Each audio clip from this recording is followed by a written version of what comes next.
Hello friend, good morning. मैं राजन एक बार फिर से आप सभी का ईडूबी एकेडमी पे स्वागत करता हूं। आप सब अच्छे होंगे, अच्छी पढ़ाई हो रही होगी आपकी। अभी जो हम बात कर रहे हैं वो ज्योग्राफी की बात कर रहे हैं और एनसीईआरटी ये बैच चल रहा है मेरा। ठीक है, एनसीईआरटी में हम लोग बात किए थे, अभी क्लास 6 की बात किए थे और क्लास 7 हमारा अभी स्टार्ट हो गया है, जिसमें एक चैप्टर हमने कवर कर लिया है। क्लास 7 का जो उसमें इन्वायरमेंट था, मैंने उसमें थोड़ा सा ऐड करके और भी चीज़ें बता दी उसमें। क्लास 7 के हिसाब से ही बताया हूँ और क्वेश्चन भी उस पर कुछ कराया हूँ। आज जो हमारा जो चैप्टर है वो सेकंड चैप्टर है, जो है पृथ्वी के बारे में है कि अर्थ के इंटीरियर में क्या क्या चीज़ें होती हैं।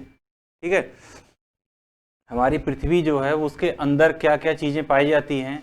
और बहुत सही है, हमेशा ये एक डाउट सा हमेशा बना ही रहता है, संशय का विषय बना रहता है कि इसके अंदर है क्या आखिर में। और ये जो ज्वालामुखी के रूप में बाहर निकलता है लावा, वो क्या चीज़ है, वो क्यों निकलता है। ठीक है, और ये भूकंप बार बार आते रहते हैं हर जगह, मतलब हर सेकंड पूरे पृथ्वी की बात करें तो कहीं ना कहीं भूकंप आते रहते हैं उसके। हालांकि पता नहीं चलता है कि जब वो मेजर होता है थोड़ा सा ज़्यादा, उसका रिएक्टर स्केल ज़्यादा होता है तभी पता चलता है, नॉर्मल वो पता नहीं चलता है।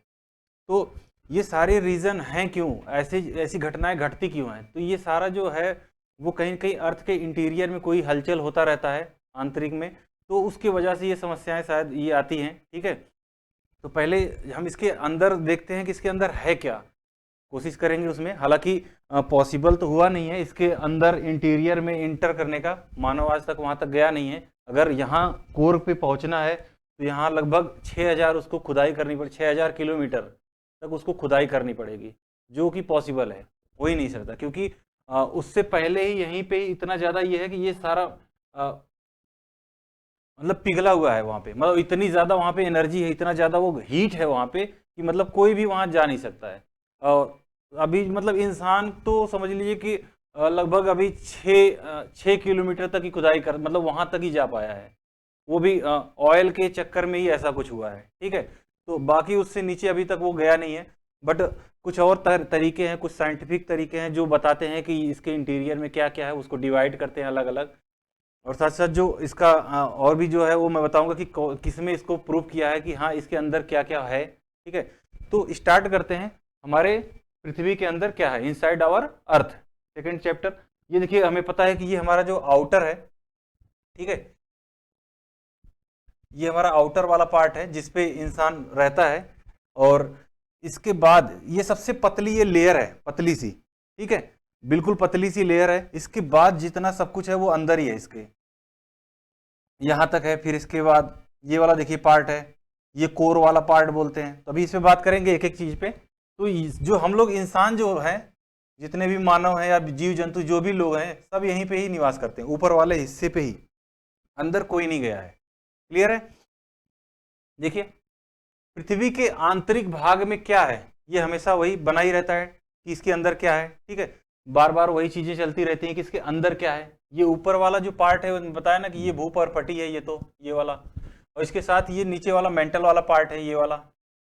ठीक है, इसके बाद ये वाला जो है ये बाह्य कोर, ये आंतरिक कोर। ठीक है, इनर कोर, आउटर कोर, ये वाला पार्ट है इसका। तो जो इसके परपटी है, जो इसका बाहरी जो लेयर है वो कितना है, उसको क्या बोलते हैं, ये वाला प्रॉपर्टी बोलते हैं। और इसमें जो बाहरी वाला जो लेयर है उसको बोलते हैं कॉन्टिनेंट प्लेट या फिर महाद्वीप, महाद्वीप प्लेट। और जिसकी मोटाई क्या है, वो है 35 किलोमीटर। ठीक है, एवरेज मान के चलिए कि कहीं पे पतला भी हो सकता है, कहीं मोटा भी हो सकता है, तो एवरेज 35 किलोमीटर। वही जो ओशनिक प्लेट है, समुद्री प्लेट है, उसकी जो है वो है, उसकी जो मोटाई है वो है 5 किलोमीटर। अब इसका क्या मतलब है, इसका मतलब ये देखिए, ये मैप से आप समझ जाएंगे। ये देखिए कॉन्टिनेंटल प्लेट है ये वाला।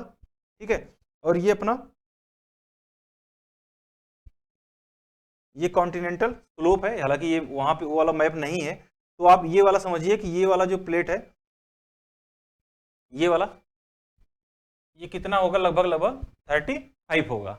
ठीक है, वहीं देखिए अब चूंकि ये यहां से यहां तक है, बट ये ओशनिक प्लेट ये देखिए ये पतली सी है, तो इसकी एवरेज जो होती है वो 5 किलोमीटर होती है। तो आप ये, क्योंकि इसके ऊपर ये अपना ये सी भी है, समुद्र भी है, पानी भी है। ठीक है, तो ये पतली परत होती है और ये इसकी मोटाई ज्यादा होती है। ठीक है, तो ये तो हो गया जी इसके जो बाहरी लेयर है, बिल्कुल ये वाला, ये जो आउटर वाला जो लेयर है एकदम, इसकी बात हो रही है। ये बिल्कुल पतली सी है, मतलब आप एवरेज मान के चलो कि टोटल 35 से 40 किलोमीटर वाली परत जो है उसकी बात हम कर रहे हैं। ठीक है, देखिए यही बात मैं अभी जो बताया कि लगभग इसके कोर तक जाने के लिए यहाँ पे हमें ये लगभग 6000 किलोमीटर लगभग ही, क्योंकि कोई मेजरमेंट नहीं है कि कितना, हालांकि 6000 को ज़्यादा ही है, तो लगभग आप मान के चलिए कि 6000 यहाँ तक खुदाई करनी पड़ेगी, जो है ही नहीं अभी तक। तो हम तो इसको तो पूरा ये जो कॉन्टिनेंट प्लेट है ये तो अभी कर ही नहीं पाए हैं। ओशनिक प्लेट से नीचे थोड़ा बहुत जो समुद्र से नीचे गए हैं वो ट्रेंच जो होते हैं वो अभी नेक्स्ट चैप्टर में आएगा, तो वहां से हम थोड़ा सा नीचे जाके उसके जो सॉइल है, जो मिट्टी है, उससे हम अध्ययन करने की कोशिश किए हैं। ठीक है, तो अभी तो हम यहीं आसपास ही घूम रहे हैं। आउटर यहाँ जो इनर कोर है यहाँ तक तो हम पहुंचे ही नहीं है, और वो असंभव है, वहां तक जा ही नहीं सकते। ठीक है, देखिए एक वैज्ञानिक है एडवर्ड स्विस, ये रहे। इनका क्या है कि इन्होंने एक थ्योरी दी कि इसके जो स्ट्रक्चर उसमें क्या क्या चीजें हैं। ठीक है, तो इन्होंने बोला कि जो इसका कॉन्टिनेंट प्लेट है, जो महाद्वीपीय प्लेट है, वो किससे बना हुआ है, आउटर लेयर जिसको बोल सकते हैं। ठीक है, तो वो किससे है, सिलिका और एल्यूमिनियम से। ठीक है, इसको सियाल भी बोलते हैं, इसको सियाल भी बोलते हैं। और साथ ही साथ इसके नेक्स्ट आप जो देख सकते हैं वो है मेंटल या फिर ओशनिक प्लेट की बात करें तो ये किससे बना हुआ है, ये बना हुआ है सिलिका और मैग्नीशियम से बना हुआ है। ठीक है, इसको बोलते हैं सीमा, भी कहीं कहीं बोलते हैं सियाल, सीमा बोलते हैं। ठीक है, तो ये जब सियाल की बात आ जाए तो आप समझ जाना कि ये महाद्वीपीय प्लेट की बात हो रही है। वहीं जब आप ये सीमा की बात करें तो आप समझ जाइएगा कि ये समुद्री प्लेट की बात हो रही है। ठीक है, तो इन्होंने बात की, हालांकि ये इनकी जो थ्योरी है बहुत ज़्यादा आंतरिक जो भाग है क्या है उसमें बहुत ज़्यादा प्रूफ उसको नहीं कर पाए, बट इनका ये जो थ्योरी आप समझते रहिए कि इन्होंने क्या चीज़ें बताई थी। ठीक है, वहीं आप इस फिगर से थोड़ा सा आप समझने की कोशिश करें कि ये देखिए इसकी थिकनेस है, यहाँ पे ओशनिक प्लेट की बात हो रही है, इसके नीचे जो है वो है एस्थेनोस्फीयर है। ठीक है, फिर उसके नीचे की बात करें तो मेंटल है यहाँ पे, और ये फिर देखिए आउटर कोर है, और इसके सबसे नीचे जो है वो है इनर कोर। तो ये जो आउटर कोर है ये क्या है, ये सॉलिड फॉर्म में है, कोर में भी थोड़ा सा ये चेंज हो गया है। ठीक है, वो कैसे पता चला है वो भी बताऊंगा कि वेब के माध्यम से वो पता चला है कि ये जो आउटर वाला कोर है ये सॉलिड फॉर्म में है, ये एकदम ये लास्ट वाला, ये वाला। ठीक है, तो ये किससे बना हुआ है, ये आयरन और निकल से बना हुआ है जो सॉलिड फॉर्म में है। ठीक है, वहीं इस सॉरी जो इनर कोर वाली बात हो रही है, वहीं जो आउटर वाला कोर है वो किस में बना हुआ है, वो लिक्विड में है। ठीक है, वो वाला लिक्विड में यहाँ पे 29 लगभग 29,2900, इसके बाद जो हिस्सा आएगा वो कोर वाली बात हो रही है। ठीक है, इसमें भी एक आउटर कोर है, एक इनर वाला है। तो जो इनर वाला है सबसे जो मतलब सबसे लास्ट वाला ये वाला जो हिस्सा है ये क्या है, सॉलिड फॉर्म में है, और इसके ऊपर वाला आउटर कोर जो है वो लिक्विड फॉर्म में है। ठीक है, देखिए यहां से जो लिथोस्फीयर है वो क्या है, वो कॉन्टिनेंट जो प्लेट है हमारी, कॉन्टिनेंट प्लेट या फिर ओशनिक, ये जो ओशनिक प्लेट कॉन्टिनेंट प्लेट ये यहीं पे ही सारा ये कुछ खत्म हो जाती है, ये सारा कुछ। इसके बाद जो उसके नीचे जो आ जाता है वो आ जाता है एस्थेनोस्फीयर आ जाता है। ठीक है, तो आप एक क्रम, आप ये चार्ट में दे दूंगा आपको पीपीटी में, पीडीएफ में आपको नीचे मिल जाएगा। तो ये क्या होता है कि आप ये क्रम से याद रखिए कि इसके बाद कौन कौन सा आता है, मेंटल कहाँ पे आता है, कोर कहाँ पे आता है, और ये चीजें याद रखिए कि सियाल किससे बना हुआ है, सीमा किससे किसको बोलते हैं, कहाँ पे है, और ये इनर कोर में क्या है। तो ये जो थ्योरी दी थी ये किसने दी थी, एडवर्ड स्विस ने दी थी। ठीक है, तो लेकिन इन्होंने पूरा प्रूफ, इनका जो है थ्योरी है वो अंदर के आंतरिक भाग के हिस्से के बताने की कोशिश की गई कि अंदर क्या है, लेकिन ज्यादा कुछ उनका नहीं हुआ। जो सबसे ज्यादा मान्यता है कि अंदर क्या आंतरिक भाग में है क्या, वो है सिस्मिक वेव स्टडीज से, इससे पता चलता है। तो आगे जाके इस पे रिसर्च हुआ काफी कुछ।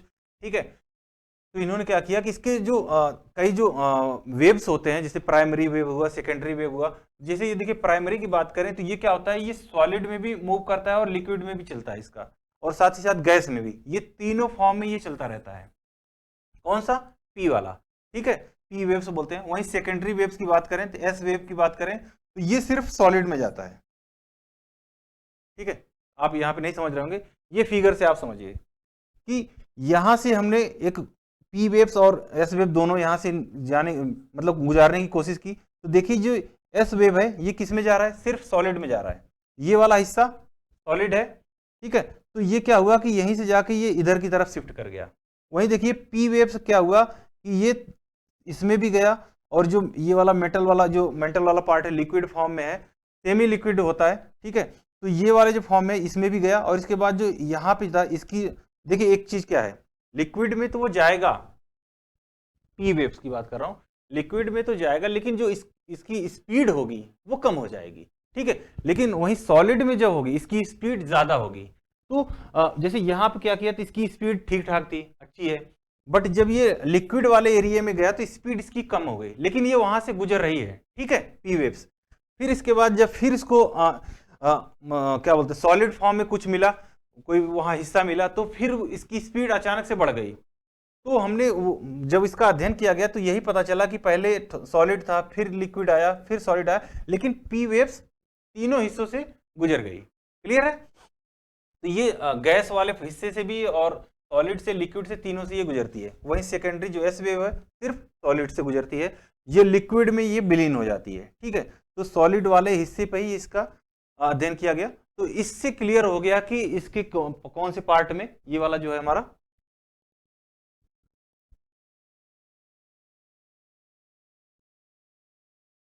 ये वाला जो हिस्सा है हमारा, ये एक डायग्राम हम बनाने में सफल हुए कि ये एक एक स्टेप बाय स्टेप बाय क्या क्या चीजें हैं, ठीक है। तो ये रहा हमारा इनर की बात हो गई। हालांकि बस ये एक अध्ययन ही है कि ये इसके इनर वेव में, इसके माध्यम से हमने थोड़ा सा ज्यादा इसको क्लेरिफाई कर लिया कि इसके आंतरिक भाग में क्या क्या चीजें हैं, ठीक है।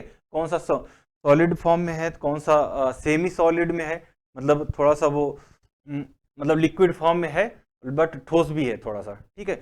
और साथ ही साथ इस लास्ट जो कोर वाली की बात करें तो वो पूरा प्योर सॉलिड में है। देखिए तो ये इसके इनर की बात हो गई, इसके आंतरिक की बात हो गई। साथ ही साथ इसमें जो महाद्वीपीय प्रॉपर्टी की बात करें, जो इसका जो ऊपरी लेयर था, अभी इस पे आते हैं, थोड़ी सी इसमें और बता दें, जो उसका ऊपरी लेयर है वो सिर्फ कितना है, वो सिर्फ 0.5 है। ये वाला जो हिस्सा है पूरे अर्थ की बात करें तो ये सिर्फ है 0.5, मतलब पूरे अगर 100 है तो ये सिर्फ ऊपर वाला हिस्सा सिर्फ 0.5 है। बाकी टोटल अभी जो जितने हैं इसमें जो मेटल वाला ये वाला हिस्सा है, ये इसको लगभग ये 16% एरिया कवर करता है, ठीक है। ये सिर्फ ऊपर वाला हिस्सा जो है वो 0.5 मतलब 1% भी ये कवर नहीं करता है। बाकी जो कोर वाला एरिया है ये टोटल ये कितना कवर करता है, ये लगभग 83, मतलब ये हिस्सा है जहां तक रिसर्च करना मतलब नामुमकिन है। तो ये आप याद रखिए कि हम लोग जिस पे रह रहे हैं हम सिर्फ इसी वाले हिस्से पे ही रह रहे हैं, ठीक है। हम यहाँ पे भी इंटर नहीं हुए, और जो भी ये मेंटल वाला हिस्सा है इसी में ही हलचल होती रहती है, और भूकंप और ज्वालामुखी जो चीजें होती हैं वो कहीं कहीं इसके लिए जिम्मेदार ये वाला हिस्सा ही जिम्मेदार है, ठीक है। चलिए अब ये हो गया। अभी ये रॉक से हमें पता चलेगा कि ये चीजें अंदर से क्योंकि आ रही हैं और वो रॉक के फॉर्म में आती हैं। तो ये जो क्रस्ट से ही निकलता है हमारा, ठीक है, जो हमारे भूपर्पटी है उसके नीचे से ही निकलता है। तो पहला जो ये रॉक है इग्नियस रॉक, जिसको आग्नेय चट्टान भी बोलते हैं, ये क्या है, ओरिजिन फ्रॉम वोल्केनो, ठीक है, ज्वालामुखी जिसको बोलते हैं, हर जगह उद्गार होता रहता है, पूरे विश्व में है। अभी उसका एक चार्ट मैं दे दूंगा आपको। तो आप पहले ये समझिए कि जो ज्वालामुखी है वो होता क्यों है, उसकी ओरिजिन क्यों होती है, ठीक है। तो जाहिर बात है कि जो इसका अंदर अंदर कोई ना कोई हलचल तो चल रही है, कुछ ना कुछ चीजें, कोई एक धारा, कोई एक ऐसा जो है जो इसको पुश कर रहा है ऊपर की तरफ, ठीक है। यानी वहां से ऊपर आने के लिए उसको बार बार वो धक्का दे रहा है। तो यहाँ पे जब ये पहुंच रहा है तो एक ज्वालामुखी के रूप में सारी इसकी गैसेस, कई हार्मफुल गैसेस भी होती हैं जो बाहर आती हैं, ठीक है। तो ये सारी चीजें आने के पीछे रीजन क्या है, एक इस पे देखिए कि रीजन की बात ये करें कि तो ये जो मेंटल वाला हिस्सा है ये आपको पता है कि ये सॉलिड मतलब लिक्विड फॉर्म में है, ठीक है, और बहुत ज्यादा हीट है वहां पे। और कॉन्टिनेंट जो लेयर हमारी है, ओशनिक लेयर जो हमारी है वो बहुत ही पतली है। पतली की वजह से क्या है कि अब उसको तोड़ने में मतलब ये जो है नीचे मान लीजिए ये लेयर है, और यहाँ पे हलचल चल रही है, तो यहीं पे मान लीजिए कहीं पे वीक पॉइंट मिल गया कॉन्टिनेंट का। मैंने बताया ना कि कहीं पे इसकी मोटाई ज़्यादा भी हो सकती है और कहीं पे कम भी हो सकती है। तो वीक पॉइंट कहीं पे भी इसको मिल गया, तो अब ये एक ही दिन की घटना नहीं होती है, ये इसको तोड़ते तोड़ते क्या करती है कि यहीं से कहीं से इसका उद्गार हो जाता है, इसका ओरिजिन हो जाता है। ठीक है, तो ये पूरे एरिया पे जहाँ पे निकलती है पूरे एरिया पे फैल जाती है, और साथ ही जब ये फैलेगी, जब ये बाहर आ जाती है, देखिए जब ये अंदर रहेगी तो ये मैग्मा कहलाती है। ठीक है, वहीं जब ये बाहर आ जाएगी तो ये लावा के रूप में इसको लावा बोलते हैं। ठीक है, और यही लावा जब ठंडा हो जाएगा, ठंडा होके ये कूल हो जाएगा, तो क्या होगा, एक चट्टान का रूप ले लेगा। चट्टान का रूप जो ले लेता है उसी को बोलते हैं आग्नेय चट्टान या इग्नियस रॉक। ठीक है, तो इसमें क्या है, अब क्योंकि ये अंदर से आया हुआ है, इसमें कोई पेड़ पौधे का कोई भी एविडेंस नहीं होता, कोई जीव जंतु यहाँ पे नहीं इसमें मर्ज हुए रहते हैं, तो यहाँ पे जीवाश्म फोसाइल का कोई भी एविडेंस नहीं होता है। ठीक है, ये बार बार ये कई बार पूछता है कि मतलब ऑप्शन दे देगा कि किसमें जो जीवाश्म है, जीवाश्म मतलब क्या कि कोई भी चीज है पृथ्वी से आ रही है तो उसमें क्या जीव जंतु के साक्ष्य मिलते हैं। ठीक है, जैसे कि पेट्रोलियम हो गया, पता ही है कि पेट्रोलियम, कोल और ये सब चीजें हैं वो जीवाश्म से ही बनी हुई हैं। कभी मूवमेंट की वजह से अर्थ की, पृथ्वी की जो कॉन्टिनेंट है, मूवमेंट की वजह से वो नीचे चली गई और दब गई, इसके बाद प्रेशर से वो कन्वर्ट हो गई। ठीक है, कोयले में या फिर पेट्रोल में, तो उसमें जीवाश्म पाया जाता है। बट ये क्या है, ये लावा है। ठीक है, वोल्केनो से निकला हुआ है, तो इसमें क्या है, जीवाश्म के साक्ष्य नहीं मिलते हैं। आप बिल्कुल इसको क्लियर समझिएगा। ठीक है, तो जो आग्नेय चट्टान है वो देखिए लावा है, बेसाल्ट होता है। ठीक है, तो याद रखिएगा कि ये बेसाल्ट ही होता है, इसको बेसाल्ट बोलते हैं। और एग्जाम्पल के रूप में आप देखें इंडिया में तो डक्कन प्लेटू, मैं थोड़ा सा ये बताया था जब प्रीवियस क्लास मेरी थी, उसमें भारत के बारे में बता रहा था। ठीक है, हिमालय के ओरिजिन के बारे में बता रहा था, तो वहीं कहीं मैं थोड़ा बहुत बताया था कि दक्कन प्लेटू पे ये जो लेयर पाई जाती है वो क्या है।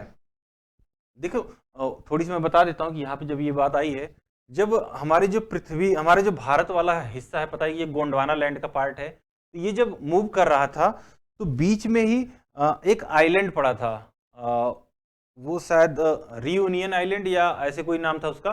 तो उसके ऊपर से जब गया तो अब चूंकि ये अचानक से तो निकल नहीं गया, काफी टाइम यहाँ पे लगा, मिलियन ईयर्स लगे। ठीक है, तो जो ये यहाँ पे क्या था कि यहाँ पे ज्वालामुखी उद्गार वहां पे था, उसके ऊपर से ये निकल रहा था। तो क्या हुआ कि ज्वालामुखी, अब चूंकि ये लावा है ही, ठीक है, तो ये क्या हुआ कि कॉन्टिनेंट वहीं पे तोड़ के ही वो पूरे दक्षिणी वाले हिस्से पे, जो हमारा दक्कन प्लेटू बोलते हैं, दक्षिणी पठार बोलते हैं, तो उस वाले हिस्से पे पूरा वो फैल गया है। ठीक है, जो वहीं पे जिस ज्वालामुखी के ऊपर से ये हमारी क्योंकि जो कॉन्टिनेंट प्लेट होती है वो हल्की होती है और जो ओशनिक प्लेट होती है वो भारी होती है। ठीक है, तो इसके नीचे ही ओशनिक प्लेट थी और ओशनिक प्लेट में ही वो ज्वालामुखी उद्गार हो रहा था। क्लियर है, अब ओशनिक प्लेट में ही क्यों ज्वालामुखी उद्गार हो रहा था। अब मैं बताया कि जो कॉन्टिनेंट प्लेट होती है उसकी जो मोटाई है वो 35 से 36 किलोमीटर होती है। क्लियर है, बट जो ज्वालामुखी है उसकी मैं बताया कि 5 के आसपास होती है। तो इस वाले हिस्से को तोड़ना, किसी लावा को अंदर क्योंकि हलचल चल रही है, तोड़ना बहुत आसान है लावा वाले प्लेट को, सॉरी समुद्री प्लेट को, ओशनिक प्लेट को। ठीक है, तो समुद्र में ये चीजें, घटनाएं ज्यादा आपको मिलेंगी। तो ये जब इसके ऊपर से जा रहा था तो वहीं पे ही ये सारे इसके ऊपर एक परत दर परत पूरे दक्कन वाले हिस्से में फैल गया ये वाला हिस्सा। ठीक है, तो यहाँ पे ये इसके एविडेंस पाए जाते हैं। क्लियर है, तो आप दक्कन प्लेटू पे जो वहाँ की जो मिट्टी है वो ब्लैक सॉइल होती है और वो वोल्केनो से बनी हुई है। तो आप कोई भी अगर मिट्टी वाला जब भी आप पार्ट पढ़ेंगे तो आपको वहाँ पे क्लियर हो जाएगा। साथ ही हम लोग जो उत्तर वाला हिस्सा है, नॉर्थ वाला जो हिस्सा है, वो जो हमारे हिमालय हुआ, हिमालय के बाद लास्ट में बना था पठार प्लेट बना था, प्लेटू बना था, तो वो तो कहीं कहीं मलबे से बना हुआ है, मतलब एलुवियल सॉइल या जलोढ़ मिट्टी बोल सकते हैं उसको, क्योंकि वो कहीं कहीं बहा के आई हुई एक परत बनाई हुई है, उपजाऊ ये होती है। बट ये वाले जो है ये ब्लैक सॉइल होती है और ये किससे इसकी ओरिजिन है, लावा से। ठीक है, तो ये हमारा हो गया आग्नेय की बात हो गई। नेक्स्ट हमारा जो होता है, जब एक तो हमें ज्वालामुखी हुआ, ज्वालामुखी उद्गार हुआ, तो हमारा पहला जो बन गया वो हो गया आग्नेय चट्टान। ठीक है, अब ये क्या हुआ कि ये भी धीरे धीरे ये भी टूटेगा, छोटे छोटे पार्ट में होगा। ठीक है, छोटे छोटे पार्ट में होगा तो फिर कहीं जाके ये शिफ्ट करेगा, इकट्ठा हो जाएगा, मतलब छोटे छोटे सारे पार्ट आए एक जगह, कहीं आग्नेय मतलब जो आग्नेय चट्टान है एक टूटने के बाद एक जगह कहीं इकट्ठा हुए, फिर इस पे प्रेशर पड़ा काफी टाइम बाद। प्रेशर जब ये पड़ गया तो ये फिर क्या हुआ, अब जो कि जहां ये इकट्ठा हुआ है, क्योंकि ये सारी घटनाएं घट जो रही हैं वो पृथ्वी पे घट रही हैं। ठीक है, और जाहिर बात है कि पृथ्वी पे और भी चीजें हैं, इसके साथ साथ तो और भी चीजें हैं ना, जैसे पेड़ पौधे जीव जंतु सब हैं। अब ये एक दिन की घटना तो है नहीं, ये सालों साल लगते हैं। ठीक है, हजारों साल लग सकते हैं, मतलब इसमें काफी टाइम लगता है। तो इसके साथ साथ जीव जंतु भी इसमें आ जाते हैं, मर्ज हो जाते हैं, तो ये सारा कुछ इसमें शामिल हो जाता है। और इसके बाद जब इसमें प्रेशर पड़ता है तो ये एक चट्टान का रूप ले लेता है। जब ये चट्टान का रूप ले लेगा तो वो उसको बोलते हैं हम अवसादी चट्टान, मतलब ये अवसाद से बना हुआ है, छोटे छोटे जो आग्नेय चट्टान के टुकड़े होते हैं, और इसके बाद उसमें जीवाश्म इंक्लूड हो जाता है, जीवाश्म में सारे कुछ जीव जंतु सब कुछ, तो फिर वो अवसादी चट्टान के रूप में, जिसको सेडिमेंट्री रॉक बोलते हैं, सेडिमेंट्री रॉक बोलते हैं, इसके रूप में ये बन जाता है। देखिए इसमें जीवाश्म होते हैं और ये सेल के छोटे छोटे टुकड़े इकट्ठा होने के बाद, वही चीजें मैं बता रहा हूं, और इस पर प्रेशर पड़ता है और फिर ये इसमें कन्वर्ट हो जाता है। जैसे एग्जाम्पल के रूप में आप देखेंगे तो बलुआ पत्थर, सैंड, देखिए ये सैंड है ना, सैंड स्टोन की बात हो रही है, तो ये छोटे छोटे जो सैंड है, रेत हैं, रेत जो होते हैं वो इकट्ठा होते हैं और ये एक बड़े पत्थर का रूप, चट्टान का रूप ले लेते हैं। एग्जाम्पल के रूप में आप कई जो एंशियंट टाइम के अभी जो होंगे कई मंदिर होंगे आपको जो लाल पत्थर से बने हुए हैं, मेडाइवल टाइम पे देखिए रेड फोर्ट की बात करें तो वो भी बलुआ पत्थर, रेड सैंड स्टोन से बना हुआ है। ठीक है, तो वो आप बता सकते हैं कि वो कौन सी चट्टान से बना हुआ है। वहीं ताजमहल या जो भी संगमरमर की जो भी चीजें बनी हुई हैं तो वो क्या है, वो अभी नेक्स्ट वाला आएगा तो उसका एग्जाम्पल दूंगा। तो रेड सैंड स्टोन से बने हुए, जो लाल पत्थर से बने हुए जहां पे आप दिखेंगे तो आप समझ जाइएगा कि वो किस चट्टान से बने हुए हैं, सेडिमेंट्री रॉक से बने हुए हैं, और उसकी ओरिजिन की बात हो गई वो किससे है। ठीक है, देखिए नेक्स्ट देखिए वो हमारा हो गया मेटामॉर्फिक रॉक, रूपांतरित चट्टान की बात करें, नाम से ही आपको पता चल रहा है कि ये रूपांतरण हो रहा है। कौन कौन से चट्टान, ये जो आग्नेय चट्टान है उसका रूपांतरण भी हो सकता है। ठीक है, साथ ही साथ जो हमारी जो अवसादी चट्टान की बात थी उसका भी रूपांतरण हो सकता है, मतलब दोनों जो चट्टानें हैं उनका रूपांतरण होता है, तो वो किस रूप में दिखाई देती हैं, मतलब एक उसको फाइनल जो दिखाई देती हैं उसको बोलते हैं सेडिमेंट्री रॉक, रूपांतरित चट्टान।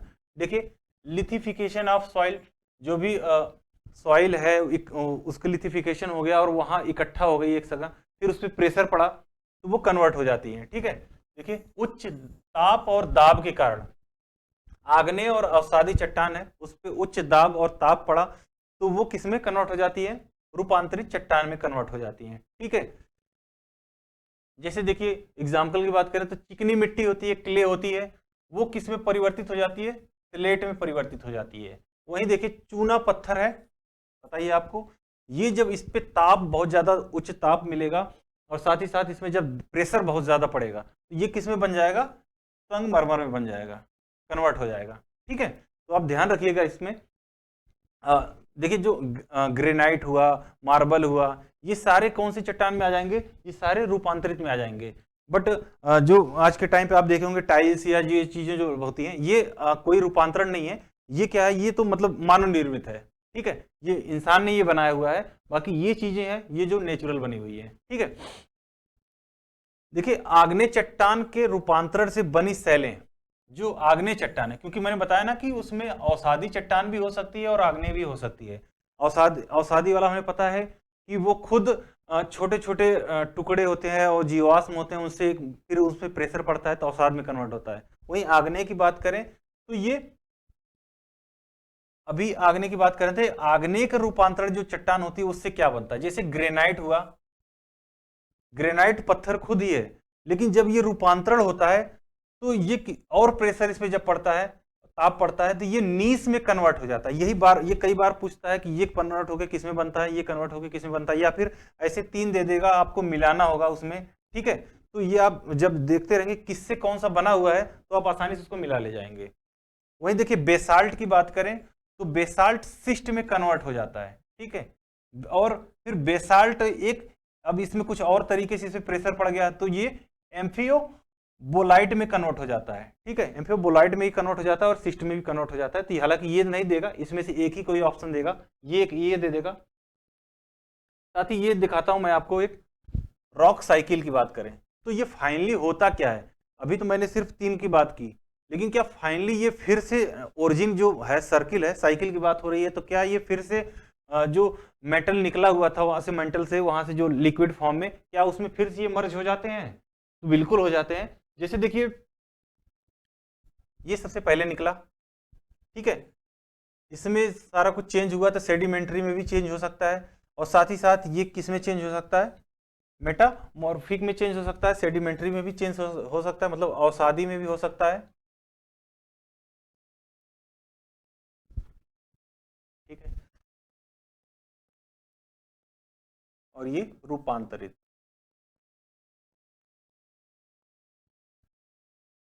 हीट प्रेशर पता ही है उसकी वजह से। और साथ ही साथ ये क्या देखिए कि ये इसमें तो इसमें हो ही रहा है, और ये खुद भी मैग्मा में बदल सकता है, मतलब नीचे जाएगा तुरंत। ये सारा का सारा कोई भी रॉक हो, कुछ भी हो, हम मतलब जीव भी अगर नीचे चले गए इस वाले हिस्से में, मतलब जहां पे लिक्विड फॉर्म में है, अर्थ के इंटीरियर की बात कर रहा हूं, वहां पे पता है बहुत ज्यादा हीट है, कुछ भी वहां पे जाएगा तो वो लिक्विड फॉर्म में कन्वर्ट हो जाएगा, चाहे वो एग्नियस रॉक हो, सेडिमेंट्री हो या मेटामॉर्फ हो, सारा कुछ यहाँ पे चेंज हो जाएगा इस रूप में। और फिर वो जब निकलेगा तो फिर वो एक आग्नेय चट्टान के रूप में निकलेगा बाहर। ठीक है,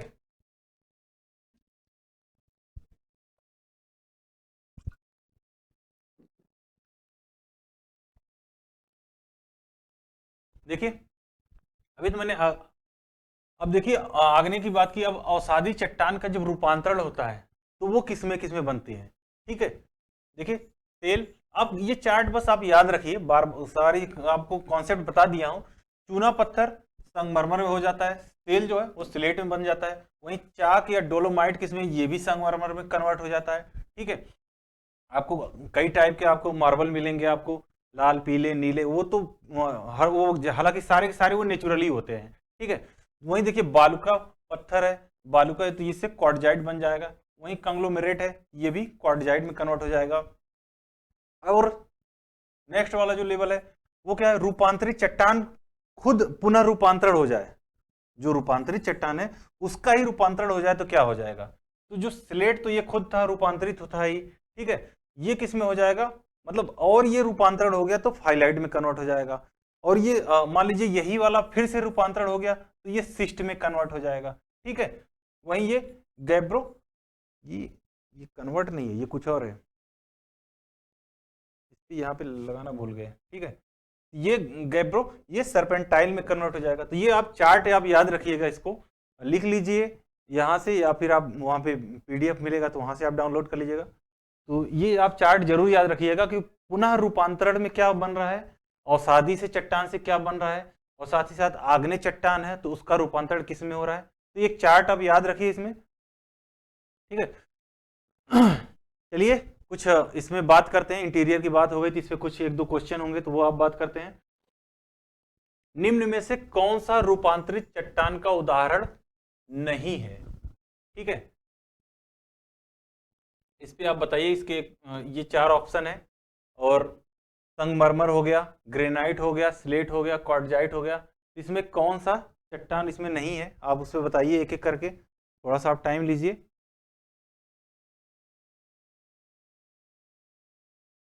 क्योंकि मैं अभी जस्ट अभी चार्ट पूरा बताया हूं एक एक करके उसमें।